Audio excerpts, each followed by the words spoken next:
Baghdad की छतों पर अलादीन अपनी तकदीर के लिए तैयार है। सहरा की सुनहरी रेतें, हर कदम पर आग और जादू के खतरात हैं।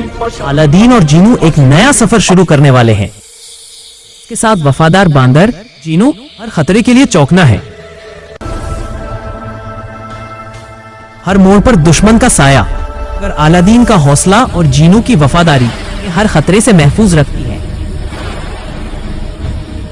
शहजादी बल्कीस हौसले के साथ खड़ी, अलादीन के साथ मुहिम का नया आगाज होता है।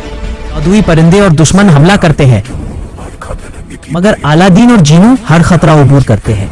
गारों में रोशनी और छोटे खतरात के दरमियान अलादीन और जीनू खजाने की पहली झलक देखते हैं। नया अलादीन एपिसोड जल्द ही आ रहा है। पूरे वीडियो में देखें जादू, खतरात और फतह के लम्हे। सिर्फ उल्टी दुनिया चैनल पर अलादीन का नया सफर अभी शुरू होता है। और याद रखें, जितना ज़्यादा आप शॉर्ट वीडियो को लाइक और सब्सक्राइब करेंगे, उतनी ही जल्दी ये एपिसोड आपके लिए आएगा। तैयार हो जाएं, ये एडवेंचर आप कहीं और नहीं देख पाएंगे। दुश्मन गायब, रास्ता साफ और मुहिम कामयाब। अलादीन, जीनू और शहजादी, फतह और जादू के साथ सहरा के हीरो।